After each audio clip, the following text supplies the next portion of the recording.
It's my pleasure to introduce our next speaker, Jerome. Now, Jerome and I were friends in Singapore. He was actually the head of F&B at the Grand Hyatt. That's when we first met. And he was integral in bringing a lot of the vegan food that we see in Singapore, including things like Beyond Meat and lots of other great initiatives that the Grand Hyatt was doing here. Then he's popped over to Europe, and now he's still championing for the plant-based movement over there. And we're really excited to hear more about his views and his look on the plant-based world. So Jerome, I'm so excited to have you here. I'll hand it over to you. Thank you so much. So first of all, thanks very much, Stephanie. Always a pleasure to see you, even though it's from very, very far. I am based in Barcelona. I have a little bit of an issue with where I'm located right now. I have a crying baby in a growth spurt, so I had to relocate to the dungeon. And even if I put the camera on, you probably won't see me. So what I'm going to do instead is kind of give you my presentation, and hopefully my voice is beautiful enough for everyone to appreciate. Anyway, so I wanted to talk to you a little bit about obviously the plant-based food and its revolution. And I hope you're all doing well in these uncertain times, and that are essentially marked by deadly pandemic and obviously the horrible injustice, social injustice that we're seeing, that we see out there right now. But that's not why I'm here. I wanted to start by telling you a little bit about me. Yep, so that's me on that picture. Well, I at least that was me, to be more accurate. That was in early 2016. I was in Singapore. And I'm about to devour that, burger and that nasty hot dog and chase it all with a beer. Look, I've always been a foodie since I'm a kid, and I loved it so much that I actually made it my career. Basically, I've been in the hotel business and the food industry since I'm about 16 years old. I've worked 15 years of my life for a company called Hyatt Hotels. I'm sure you've heard of it.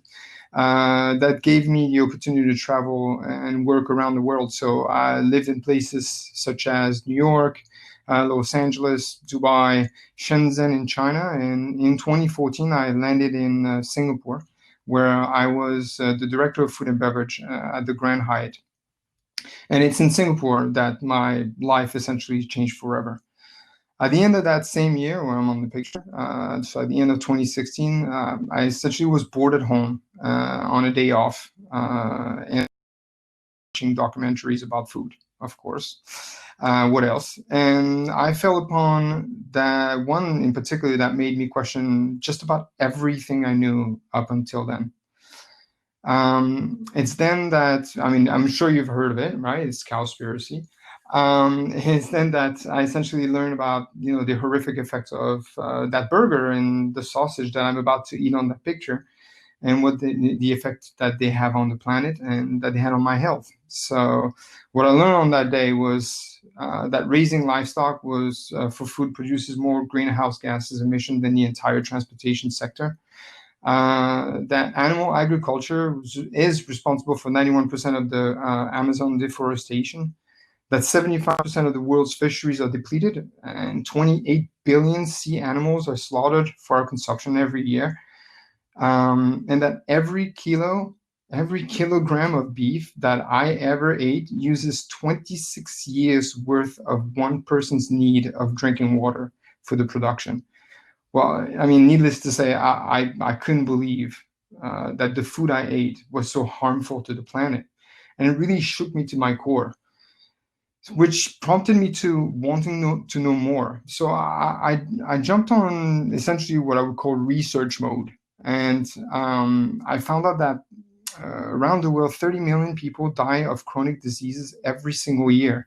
And that 90 to 95% of the death can be attributed to lifestyle choices, including diet. That processed meat is classified by WHO as a type 1 carcinogen. And that's childhood obesity and diabetes is often due to consumption of animal products. That chicken, the meat I thought was the healthiest, is the #1 dietary source of cholesterol. which obviously block your arteries, and leads to heart disease. And last but not least, considering the situation we're in right now globally, that SARS, MERS, H1N1, and obviously coronavirus were all coming from humans consuming wild or farmed animals. Look, this was a revelation to me. Opened my eyes to habits that I had since, essentially my youngest age, and I never questioned. Plus, about 2 months prior to that, my father had been diagnosed with diabetes. And, for me, it was really kind of like the added incentive to say, no more meat, no more dairy. And I went vegan. I switched overnight, and I never looked back.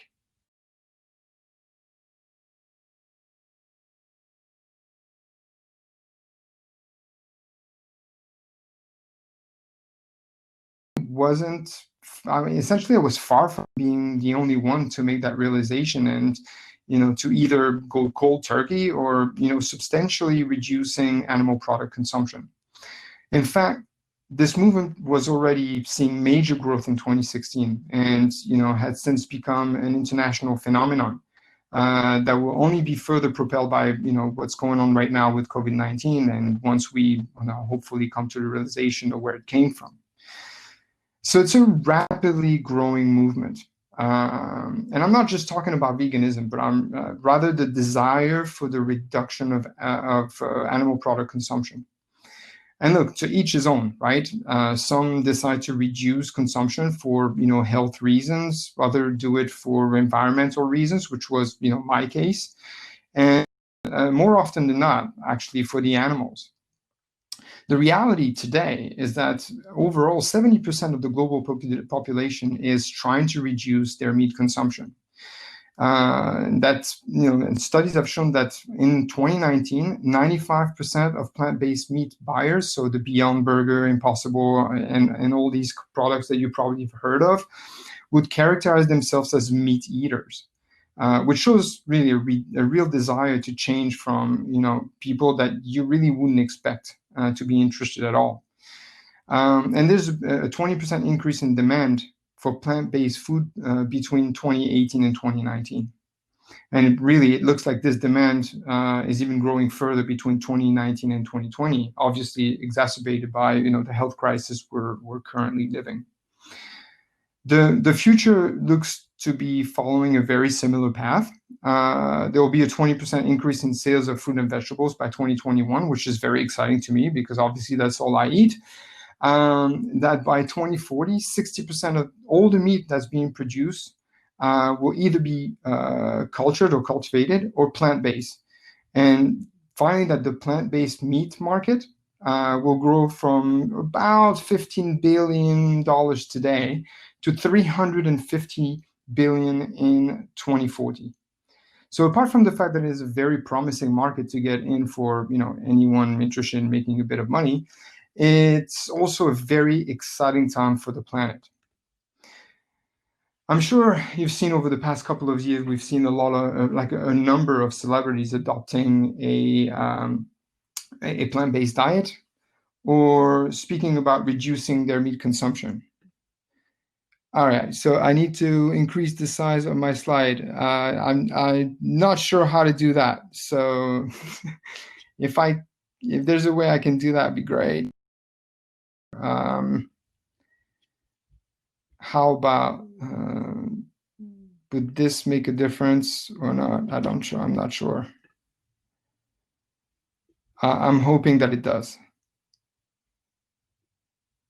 I don't know if anyone sees it now better, but anyway, I'll see. I'll wait for more comments. Anyway, so as I was saying, there are a lot of people trying, and particularly celebrities that are trying to reduce their meat consumption, and most notably, there is an increased amount of sports figures and athletes that speak highly of the effect of a plant-forward diet, and the effect that it has on their performance and their recovery. Celebrities have also heavily invested and endorsed plant-based meat brands. The best examples might be, for example, Kyrie Irving or Chris Paul or Bill Gates, Leo DiCaprio, Kevin Hart, or even Snoop Dogg, right? With again brands like Beyond Meat or Impossible Foods. And these numerous testimonials have only raised the profile of this lifestyle and prompted even more people to try and adopt it. So this, essentially end consumer groundswell, I think it really didn't fall on deaf ears. I hope you guys see it now better. Yeah, okay, great, fantastic. So what it did is essentially it put this movement top of mind. So much so that there's an increased number of high-profile events. I'm sure you've seen them or you've heard of them, such as the Oscar, the Golden Globes, and the Critics' Choice Award that are viewed by millions around the world, and that have made statements about serving plant-based meals and essentially helping to raise the acceptance of plant-based food and putting the diet on the front page as one of the most effective ways to reduce man-made climate change. There's also a large array of companies seeing the potential financial return, obviously, of investing, producing, launching, and also selling plant-based foods. There are large meat and dairy companies. You can see them there, Nestle or Tyson or Cargill, and there are more in Europe in particular as well. There are prominent retailers around the world that are including those products onto their shelves. And here we don't even talk about places like Chile or like South America as well, like Totus, for example, which is a big brand there in Chile that has done so as well. Fast food chains, which I'm sure you've seen a lot of the launches, and because they've been really well publicized.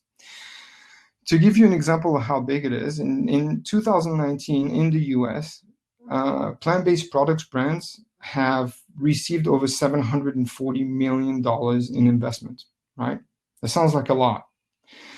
But to show you the incredible growth of these brands in the market is, within the first quarter of 2020, the investment in plant-based products brands have almost equal the full year of 2019 with about 741 million.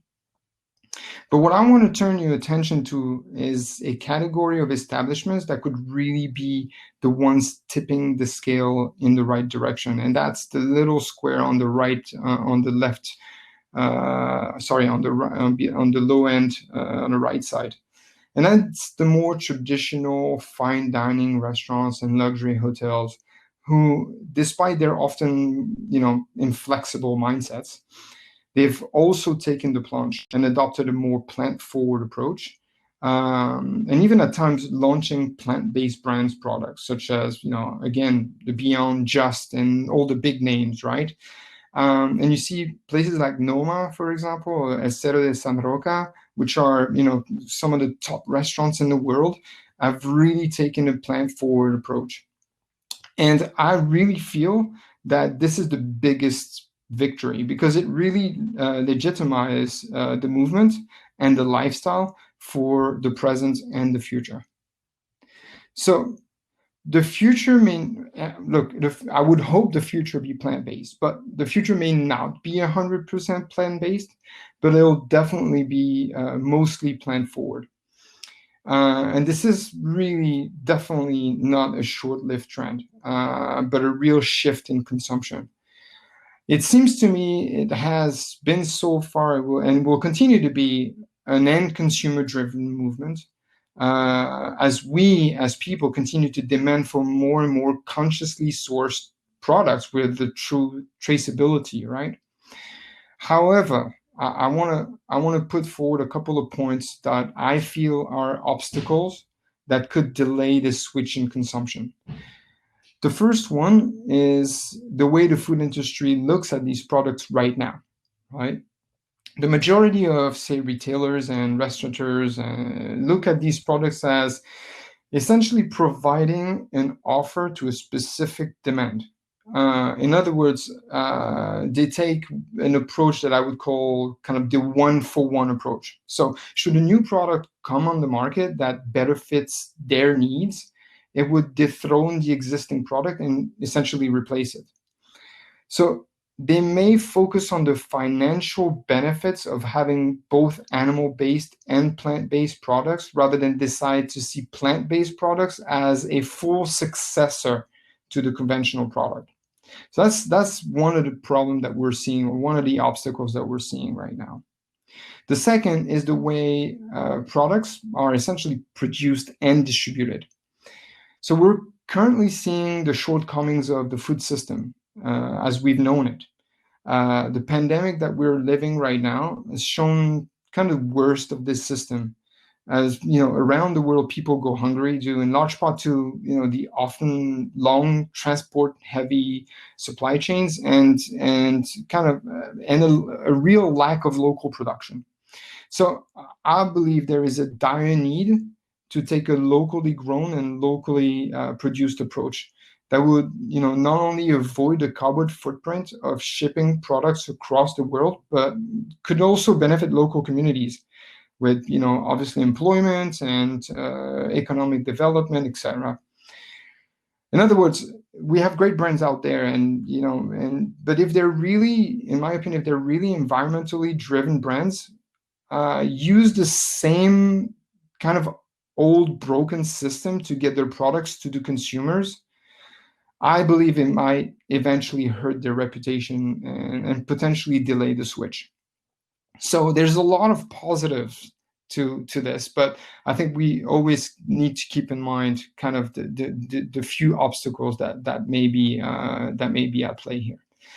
That's it for me.